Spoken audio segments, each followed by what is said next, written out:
now, The Morgan Thomas Show. Brought to you by Black's Tire Inc.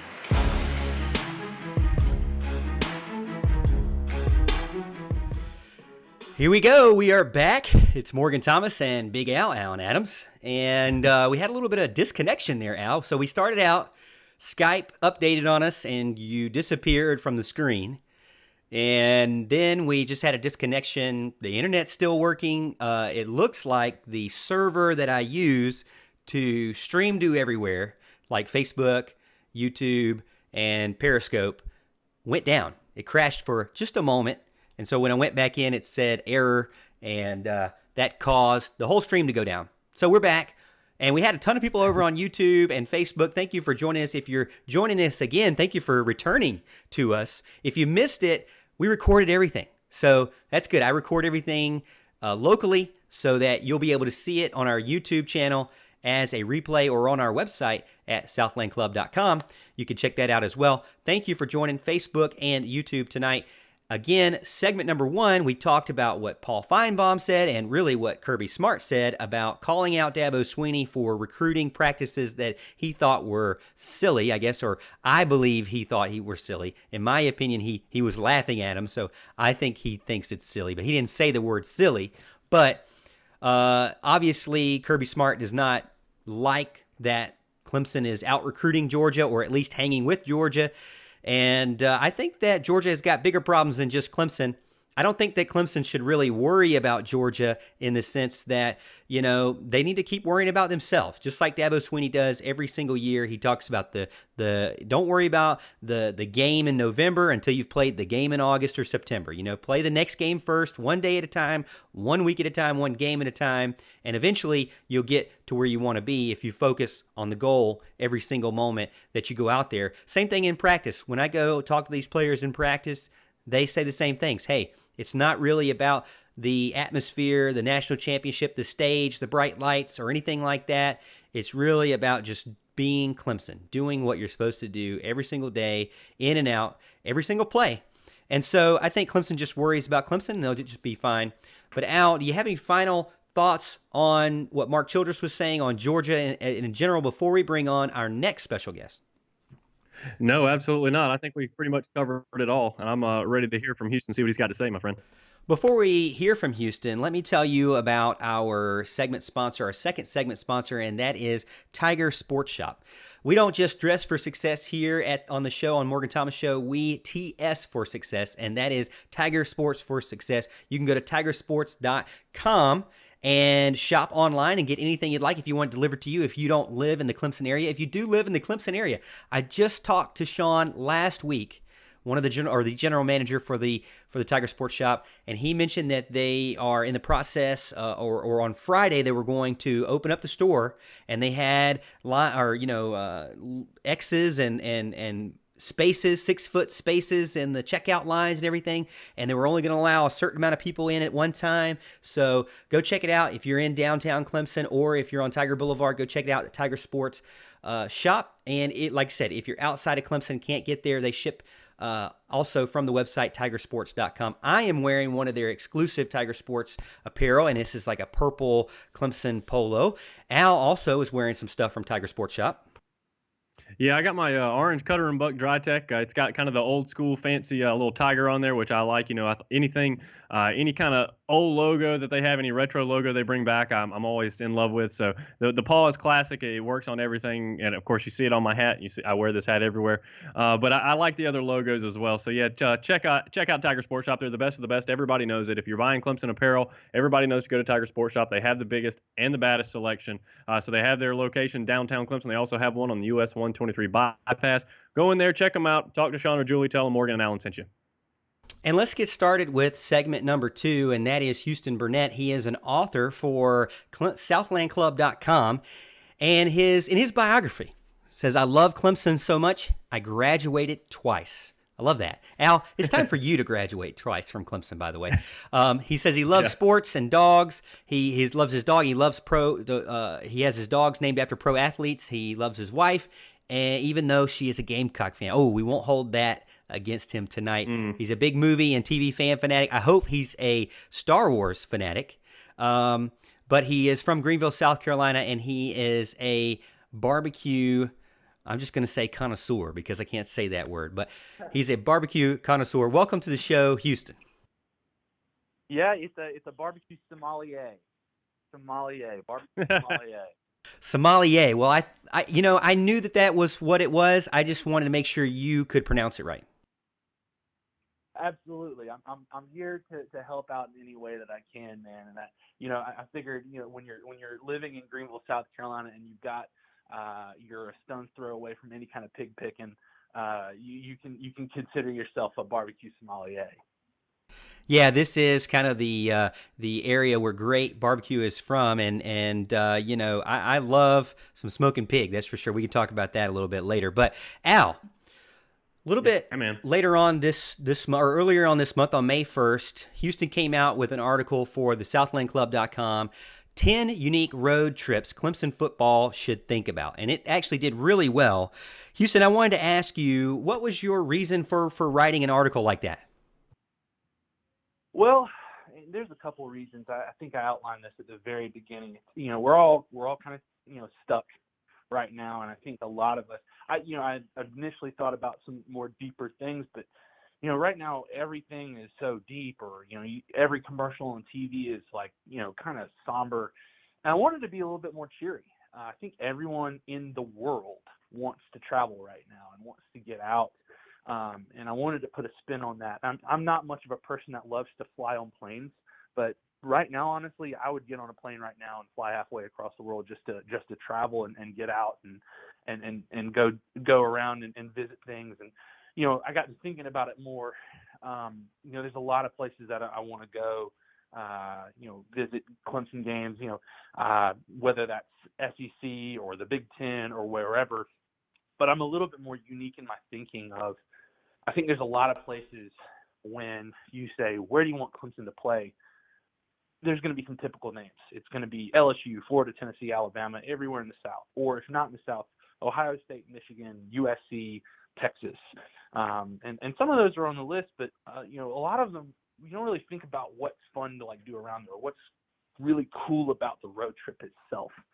And I think that was kind of the outline there. There's a lot of cool places that you can also go see a great college football venue and have a solid trip too. So that's why there's a couple places that are a little bit off the beaten path. But I think as a fan, you would go there and say, man, that was a really solid trip, and I love that.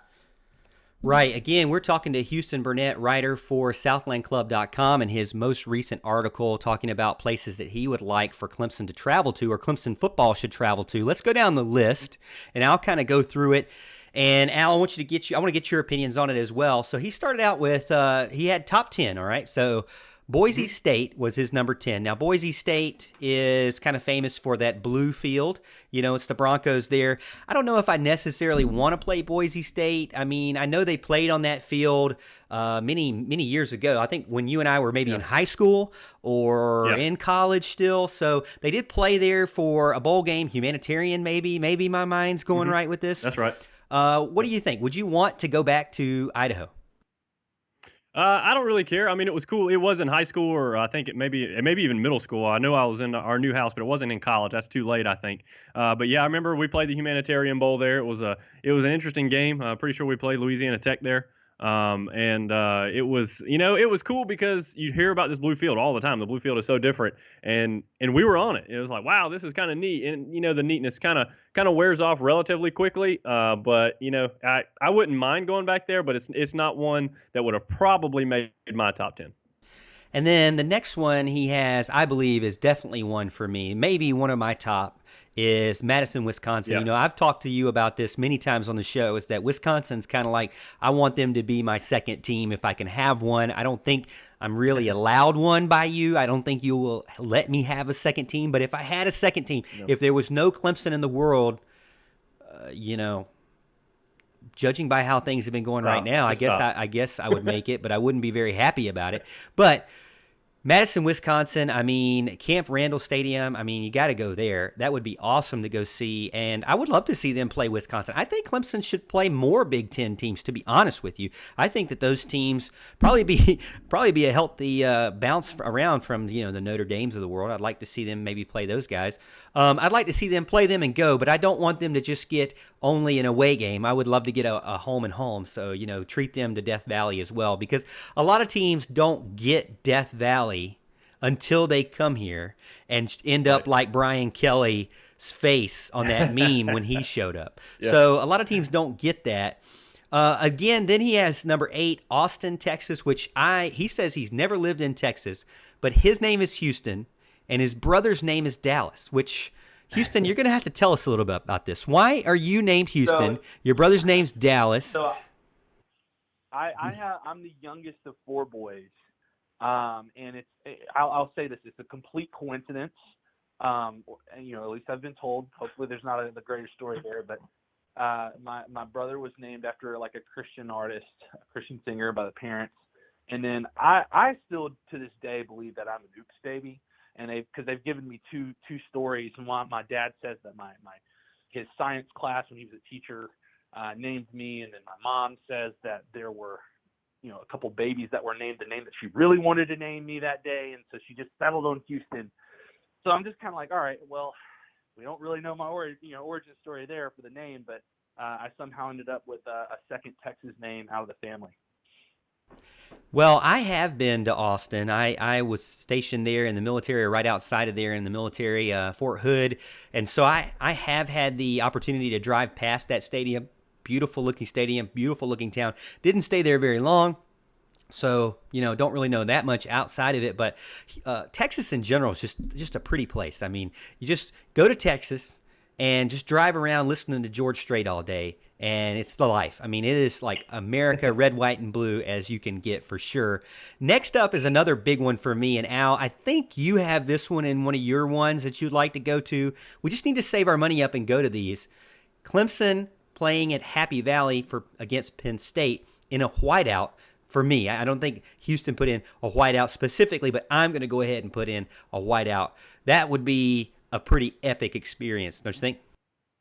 Yeah, absolutely. I 100% agree. As a matter of fact, we've both talked a lot about Penn State on here, and we love the whiteout and how crazy the fans are and how the atmosphere is, especially for that particular game. It's just to find 100,000 fans or whatever their capacity is with all white is just incredible, and it's fun to see. So yeah, I'm all for it. As a matter of fact, I don't know if this list was in order or not. I couldn't really tell if he had these in his in order, if they were just 10 road trips in general, with maybe an emphasis on the number one. I'm not really sure, but Penn State would be my number one.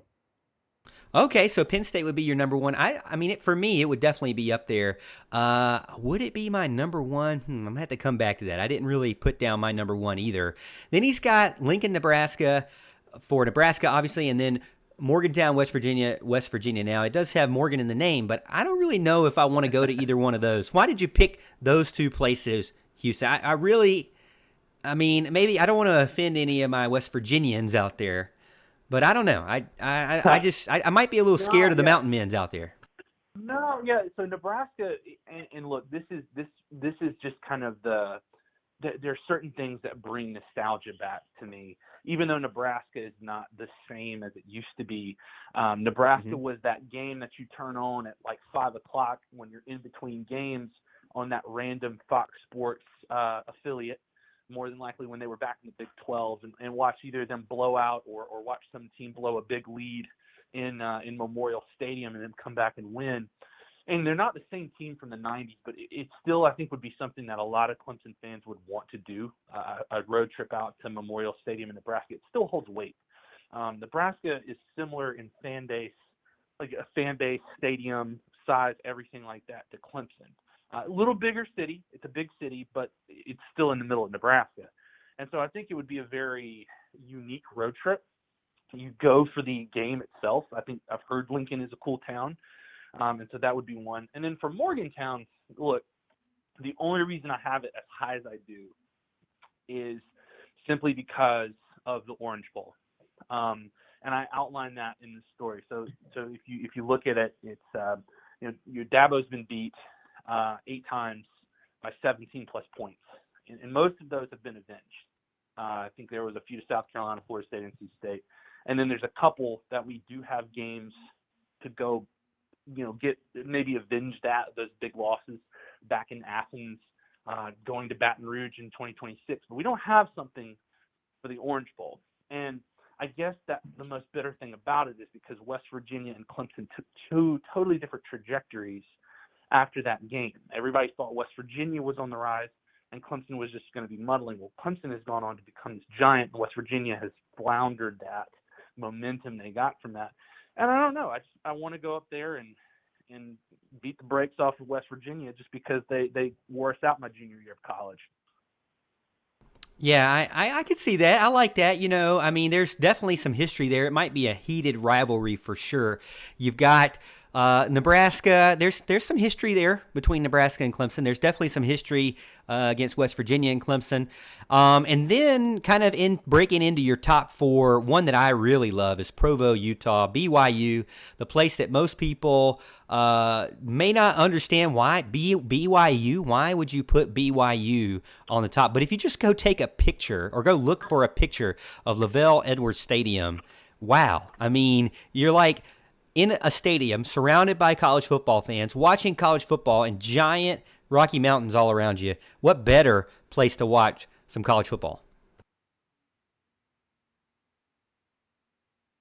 Exactly. That was the whole thing. Loved it. Thought it was beautiful. Utah is just a really Rocky Mountain kind of place, and it's kind of in a rural area similar to Clemson. And they've got a unique fan base, if you know a little bit about BYU, but at the same time, crazy things happen at Lavelle Edwards Stadium as far as crazy games, Hail Marys. You can look up a million different Hail Marys that BYU's won on or crazy endings. And hopefully that would never happen if Clemson played there. Hopefully it'd be a big win. But those were the types of games that I always see late at night on there. And then you see the stadium and backdrop there. You're like, man, that would be awesome to check out. Oh, yeah. I don't know if it would necessarily – BYU plays people tough for sure, so I don't know what kind of game you'd get out of it, but I think it would be at least a beautiful scenery to look around. Now, this one's really close. Probably, I think it's the closest one you have on your list. This is your number 3, Boone, North Carolina, Appalachian State. I don't know if I would ever personally pick Boone. I've never been there, but I know a lot of people who go up there to kind of ski and stuff like that. What was your reason for picking Boone? It's so close. Why not pick some place where you could travel?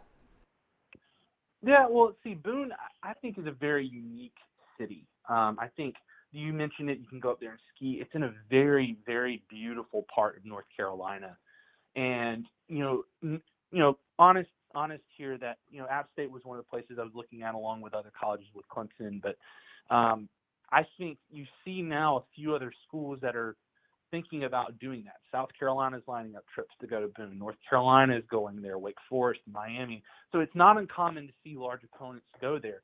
It's the town. It's a very, very cool town. It's similar to like a very smaller version of like a Madison or like a Portland or something like that. People travel there, and it's not like you're in the middle of nowhere. I think you can have a really solid fall weekend in Boone and then watch some really quality football there as well.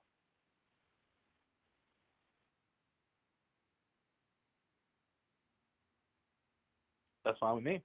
So next up you have Eugene, Oregon. But before I get into Eugene, Oregon, I did want to mention that we've got Philip Stedman watching us over on Facebook. Philip, hang tight because segment number 3, we're going to talk about the Tennessee Volunteers and their big-time recruiting class that they had just a few days ago, or well, really last week, their big-time recruiting haul that they had last week. So we're going to talk about that more. So, Philip, hang tight. We're going to talk about your Volunteers for sure.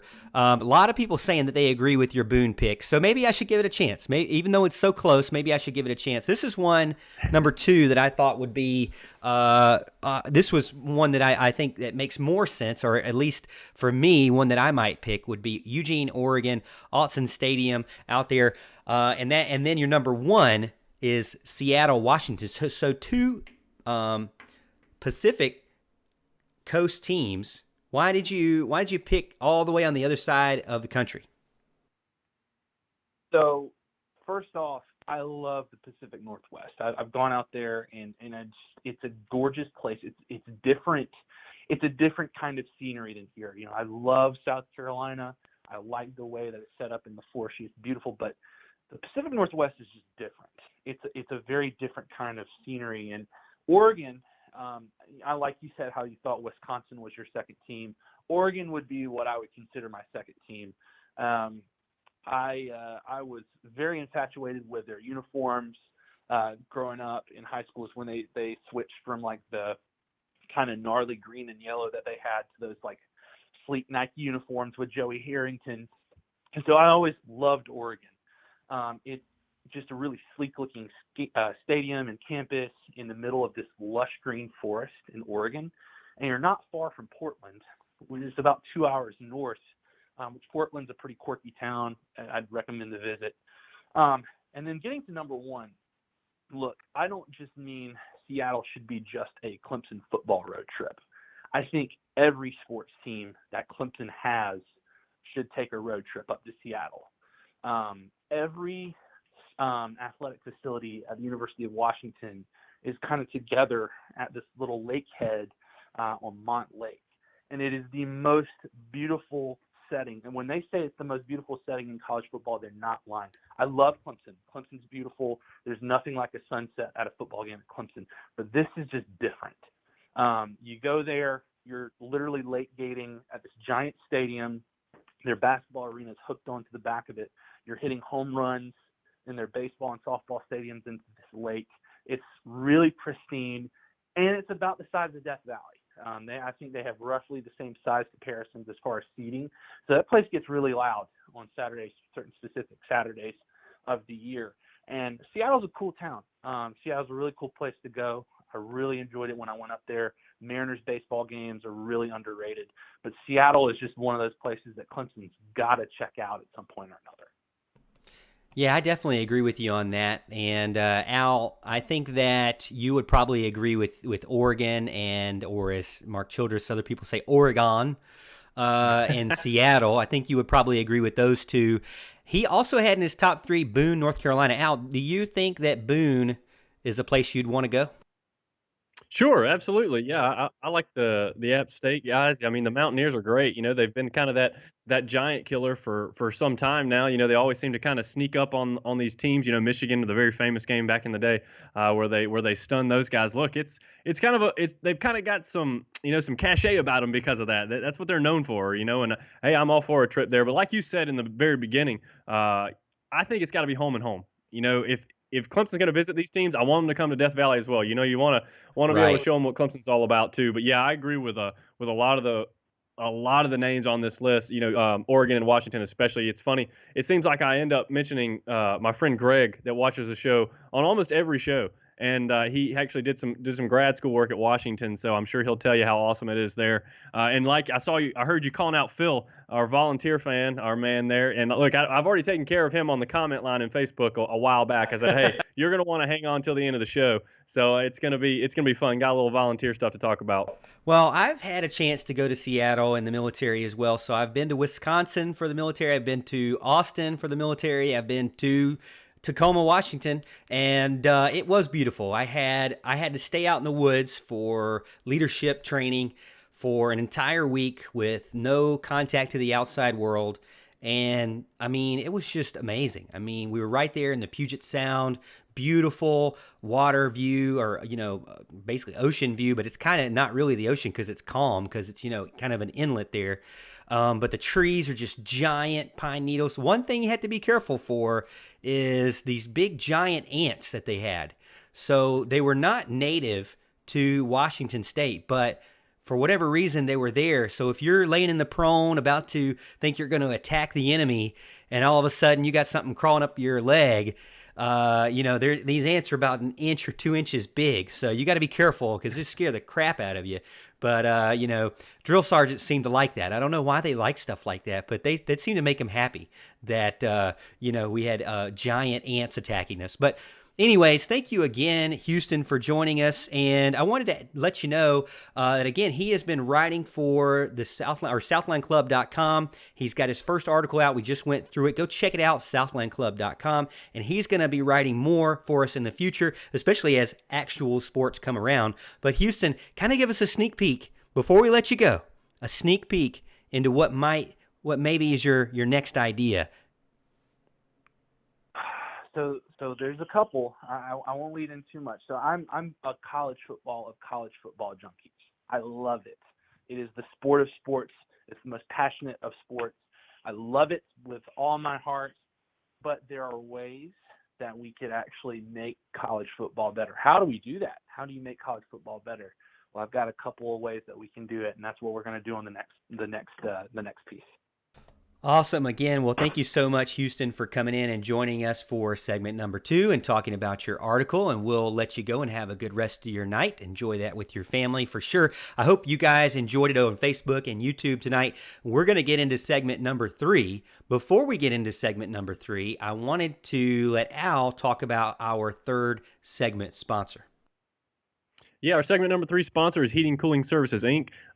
They are family-owned and operated, serving Anderson County and surrounding areas since 1980. Heating Cooling Services, Inc. is your residential and commercial comfort expert. Anything from preventative maintenance of your home HVAC system to overhauling a commercial chiller or anything in between. If you want to breathe easier and be nice and cool in your home or business this summer, you're going to want to call Heating and Cooling Services, Inc., and you're going to want to talk to Mark or Jason Trammell. And their number is 864-224-7655. Again, that number is 864-224-7655.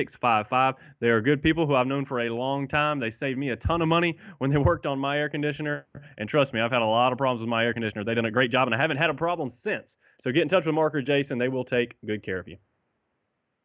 Yeah, and we've got segment number 3 coming up, and I'm going to put the question in the comments section so you can take a look at it if you would like to respond to it. Should Clemson, this is segment number 3, should Clemson be worried about Tennessee's recruiting? That's Tennessee Volunteers. Let me tell you, Al, so since last Sunday, all right, April 26th, this is what they've landed. And I'll go. I'm looking 1, 2, 3, 4, 5, 6, 7, 8 guys that I got listed here. So you've got Dylan Brooks, 4-star defensive end, 89 overall. This is from ESPN.com. Kamar Wilcoxon, 4-star defensive back. He's not only a 4-star defensive back, Al. He's one of your Clemson guys that Clemson would love to have. 6'2". Brent Venables loves his tall defensive backs. And so this is definitely a tall one there at 6'2", 81 overall percentage, I guess out of 100 there, or out of 99. Julian Nixon, 4-star wide receiver, now 6'4" wide receiver, 83 overall. So you're looking at 6'4", around that Justin Ross, T. Higgins range, or height there for sure. Terrence Lewis, a linebacker, 5-star on ESPN, 90 overall, big-time linebacker commitment there. So you get so far, I've already told you, 1 5-star, 3 4-stars, and it just keeps coming. Tyon Evans, running back, junior college transfer, but some people have him a 3 or 4-star.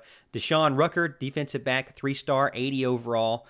Cody Brown, running back, 4-star, 82 overall. Colby Smith, a 3-star offensive lineman, 78 overall. So my question to you and to the fans out there is, with a big-time class like that, now they've jumped. I believe now they are number 2 overall in the recruiting rankings, right underneath Ohio State. So now they've jumped up big time. And really, this is even more interesting, Al. When I last looked at it, you've got Ohio State up there, Tennessee, North Carolina. I'm not talking about basketball. And then I believe you might have like somebody else, and then Clemson. I think Clemson is 5th right now. So, Al, on the outside looking in, big time recruiting weekend. In the news on CBS, ABC, NBC, WGN, ESPN, Yahoo, all these places, AOL. Should Clemson be worried? Short answer, I'd say no. That's short answer, but we know what the show is. Okay, we know who our host and producer is, and we know who the co-host is. This is not a short answer deal. Look, I think anytime that a school in the kind of general area, which Tennessee is, is recruiting at such a high level and snagging some of these top recruits, yeah, that's not a good thing. I mean, the 1, 2, maybe 3 times that Clemson and Tennessee kind of cross paths on the recruiting trail, well, you want to be the hot team, not them. Look, Clemson is at another level right now, way, way, way above Tennessee. Okay, so I don't think they're crossing paths that much, even with these 5-stars. Look, just because he's listed a 5-star doesn't mean Clemson has offered him. Okay, Clemson doesn't just offer blanket things out there like to all these 5-stars and 4-stars like a lot of the SEC schools do, and some of the SEC schools too. I'm not just singling out SEC there. A lot of people are just throwing out offers. Okay, it's like they've got as many as they want, and they're just chucking them out there to whoever. A lot of people stargaze. Florida State got caught, several years back doing a bunch of stargaze and not really doing, a lot of talent analysis, and just was going by the stars on the networks, and look where it got them. They're still a disaster.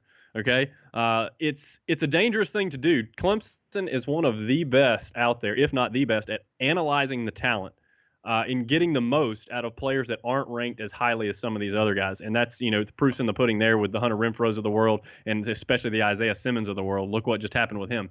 Look, Clemson is really good at doing that, and it's because of the way they go about their business, and it's fantastic to see. I'm glad that we're a part of it, but look, Philip actually commented on the line that he says their bagman has been unleashed, and I got to tell you, I think there's something to that. You always want to think that every other school is cheating, okay, but yours. Tennessee is one that I would put up there as doing some shady things in recruiting. Now, whether they're doing it now or not, I don't know. But Tennessee's not kind of avoided this. They've done this before. They've landed some big time recruits. And they've had spurts where they've landed a lot of big-time recruits. It hasn't gotten them anywhere. It is yet to get them anywhere. They've been irrelevant for many, many years now. They had kind of a spark not long ago when Josh Dobbs, was kind of the next big thing at quarterback. He had a decent year, but they really haven't done anything. Even when Josh Dobbs, they weren't really that good. It's not something I'm worried about. I don't think Clemson has to worry about it. I don't think they have to worry about it anytime soon. I'll tell you, though, I don't want to get too off subject here, but the team that ought to worry about it is South Carolina. They're in the same division, but you have Georgia, who's been at the top and who continues to recruit at the top. You have Florida, who seems to be finally coming on after, I've bashed them as being overrated for years. Okay. And they have been, but this year they actually did pretty well. If they have Tennessee, who gets all these recruits and suddenly becomes relevant again, I mean, you're looking at best start every year at 4th in the East for South Carolina. That's going to be brutal. I mean, that's assuming they can beat Kentucky and Missouri, which they haven't really proven they've been able to do. So hey, it's all good news for us. But I don't think we have to worry about it as much as South Carolina does. That's for sure. Well, and I just got a notification on my phone, some breaking news. We'll talk about that in a second as well. But I want to talk about Tennessee some more before we finish up the night. And when I look at recruiting, Al, I love this. The first thing I look at is, I don't care how many of these guys you get, but do you have a quarterback to build around? All right. So exactly. If you look, because for me, you've got to have a quarterback. It didn't start falling into place. You can have first-round wide receivers. You can have first-round draft pick defensive ends. You can have first-round draft pick running backs. Whatever. Clemson's had them. But unless you have a big-time quarterback to win the games and throw the ball and move the chains, you're going nowhere. Now, really, they haven't had that. They've had some athletes to play quarterback, but they haven't had, a quarterback that can lead them to the next level. But if you look at their roster right now, and Philip can correct me if I'm wrong, according to Yahoo Sports right now, Al, 9 quarterbacks right now on the roster. Now, why would you need 9 quarterbacks on the roster? I don't really know, but I'll tell you one thing. They've got a guy in Harrison Bailey who is a big-time recruit, 6'5", 223. Now, more than likely, I don't think he's going to be the starter next or in 2020, but I can see him in the next couple of years really being that big-time guy that they can build around. So if you see that, Harrison Bailey. Now, here's the thing. Who is Harrison Bailey? Oh, he's just the number 2 pro-rated passer under DJ Uiagalelei, which is at Clemson, right? So you've got a guy who is right up there with a guy who is, been really talked about in Tiger Town. So this guy is not somebody to just ignore. So keep a lookout, Harrison Bailey, for Tennessee in the next couple of years. Like I said, maybe not this year, but the next couple of years, when DJ is fighting, when Trevor Lawrence is gone, Bailey is going to be making an impact just like DJ is as well. But what are they going to do with these other 8 guys? I mean, eventually they're going to probably fall off and some attrition for sure. There's a ton of seniors on there, so we'll see what happens. But they also have a ton of sophomores too. So there's a lot of battles to go and be had. But he's by far the tallest and the second heaviest on the team.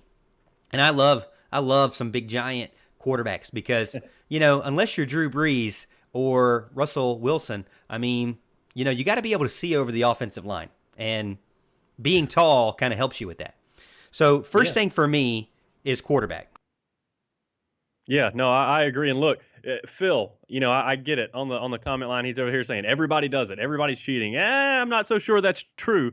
And I was a little meaner on the comment line to him actually. But Phil, what you need to know is, first of all, I love you very much. You're the only Tennessee fan I know. Okay, now I'll have you know this. Look, except for the fact that they're SEC, I'm not a Tennessee basher by any means. Tennessee is the only other school I considered applying to. As a matter of fact, I tell most people this story. Whoa! Yeah. Whoa! I started liking them. Don't whoa me. I said considered. Okay, because it's kind of smart to have a backup plan, right? Well, what happened was, I love stories that start like that. See, what happened was, I started applying to Tennessee. Tennessee was orange and white. They weren't the cool orange, but they were orange. So I kind of liked Tennessee all along. Decided to apply to them. I get to the end of my application. I've filled out all this thing, and it says, hey, write an essay on this. So I click out of my application, decide I'm not writing any essay to go anywhere. So I decided not to apply anywhere but Clemson. That's where I applied. So I like Tennessee. I don't have any problems with Tennessee. I just try to call it like I see it, as I hope you'll know by watching the show. But yeah, I don't know how they're doing it. I don't know if it's kosher or not. I don't know if they'll get caught and or busted by the NCAA. But hey, North Carolina's gotten away with murder in the ACC. Miami's gotten away with murder in the ACC when it comes to recruiting and some of the stuff that could have happened to them. I think they were both worthy of the death penalty, but nothing happened to them. So, hey, sometimes you just need a little spark, and if it takes a little cheating to get it done, maybe that's the route they need to take. I mean, they're going to have to cut some of these quarterbacks to make room for a linebacker, But if you look at it, so here's another thing I looked at. I'm big on quarterback. Next thing I'm big on is defensive line. Okay, so defensive line, man, they are racking up. Past 4 years, 4 defensive tackles, 5 defensive ends, including one in this, one in this 2021 class, which has been ranked in some a 5-star guy. So you're looking at, and I'm talking 4-star guys now. I'm not talking 3-star. So they have 5. They have 9 4-star and above defensive tackle and defensive ends that they've got in the last 4 years. So that's going to greatly improve their defensive line for sure. They've also landed 3 4-star safeties and above and 3 outside linebackers and above. So, I mean, it's really not surprising for me in the sense that this is Jeremy Pruitt's team. He's a big-time defensive coordinator, and he's going to go for big-time defensive players out there, and he's going to be able to land them because Jeremy Pruitt's actually a great defensive coordinator. Is he a great head coach? Well, we'll see if he can take these recruits and turn them into something else. And then, again, on the offensive side, 3 quarterbacks, 4-star and above, 4 slot wide receivers, 4-star and above, 3 offensive tackles, 4-star and above. So they're doing the right things and building, I think, the right pieces. If you were looking at positions that I would go after, really, to be honest with you, these are the exact same positions that I would go after if I knew anything outside of Football for Dummies book that I read a couple of days ago. But I think that Tennessee is doing the right things for themselves. I think that Clemson, really going back to the original question, they're fighting for recruits in Georgia and Florida. So that is a concern for Clemson because Clemson is recruiting heavily in Georgia and Florida. Now, Clemson is also big-time recruiting in Maryland right now, North Carolina, and California, and Washington, D.C., which is places that, man, 10 years ago, I don't think even you and I would even be thinking, hey, this is possible. But this was all in Dabo Swinney's dream and his vision, right. And we're here along that journey with him, and he is recruiting that. Now, is it worth it to recruit guys from California, D.C., and Maryland? Well, I mean, he still lands them, so there's still a recruiting hotbed for Clemson for sure. Think about it this way, though. Tennessee, I'm looking at their roster. Tennessee has a lot of in-state guys. Now, South Carolina doesn't, grow in-state guys as much as like Georgia and Florida does, unfortunately. I don't really know why. Maybe it's more of a basketball, baseball state. But Tennessee, how many Clemson players has Tennessee had in their recruiting class in the past 3 years? I got 2, Al. I got Kane Patterson and Brian Tucker. 2 guys from Tennessee. So if Tennessee is mainly getting all the in-state guys from Tennessee and they continue to get more in-state guys from Tennessee, really, outside of T. Higgins, I believe, Clemson is not going to lose out in that sense. Yeah, no, I don't think so either. I don't think it's going to be that big a deal. Like I said, they're not crossing paths with many anymore. I remember some brutal receiver battles way back in the day. This was several years back. I think Josh Malone was a big one that Clemson thought they were going to get. He went to Tennessee, and I'm not sure. Philip can correct me if I'm wrong. He never really amounted to what everybody thought he was going to be. But there was a couple of receivers just like that that went over there. There was another one whose name escapes me. But, they lost a couple of battles. It's not that big a deal. I think Clemson's set. They can go all across the country and recruit now, especially with the brand they've created. I think they're going to be able to continue to do that and stay at the top. And Bill is talking in chat about North Carolina being one that we should or Clemson should look out for. That's true. We just talked about that, and I found that 4th team. So you got Ohio State right now in the 2021 rankings, recruiting rankings over on Yahoo or Rivals. You've got Ohio State. You've got Ohio State, Tennessee, and gosh, I just lost it. I got it right here. So you've got Ohio State. You've got Tennessee at number 2. Then you've got North Carolina at number 3. You've got Florida, number 4, and Clemson, number 5. So in the sense, Billy's right. North Carolina is definitely a team. They got 14 overall recruits, 6 4-stars, 3 3-stars according to Rivals. Now Clemson has been able to hit more 4-stars. They've got 9. They actually don't have anything but 4-stars on most of the recruiting boards right now. So again, it kind of goes back to Clemson recruiting for specifics, for specific needs, and recruiting, elite level and above, high level and above to elite recruits, and not just kind of throwing out as many offers as they can to kind of disrupt things, for sure. Again, I think for Clemson, you don't really have to worry about Florida State right now. They're really low right now. 2021, I think they're in the 40s, which is kind of worrisome. New coach. Is he going to be able to rebound and clean things up on the recruiting trail down there in Florida State? So you don't have to worry about Florida State. Really, only teams you got to worry about right now, Louisville, and then the rest are from the Coastal Division, which we talked about last week. Miami, North Carolina, those teams out there and even the Georgia Techs of the world seem to be improving in recruiting. Yeah, they're improving for sure. We got to see the results on the field. It's funny because Georgia, it just baffles me the fact that Georgia has been number one class. They're always way up there, and they've yet to get that elusive title for quite some time. They've thrown a couple away that a lot of people thought they should have won, and they just hadn't been able to do it. But yeah, these schools are going to continue to do well. They're going to do what it takes, whether it means new coaching or whatever changes they need to be making behind the scenes, whatever. They're going to get it done. They're going to try to catch up with Clemson and Alabama and Ohio State as much as possible. But hopefully, Dabo and the company is going to be able to stay ahead of the curve. And before we wrap everything up, I've got a CBS Sport alert on my phone. 5-star running back set to announce his choice on Tuesday. I believe that is tomorrow. You got Will Shipley will announce on Tuesday. Clemson, Clemson, Duke, Notre Dame, North Carolina, NC State, Stanford are currently in the running on his list. That was 13 minutes ago from the CBS Sports app. So, another big-time guy. This is somebody that Clemson has been going after, a 5-star running back that could add to that running back stable that I believe gives enough cushion between the ones. Now, that's the big thing in recruiting is you want to have a little bit of a gap.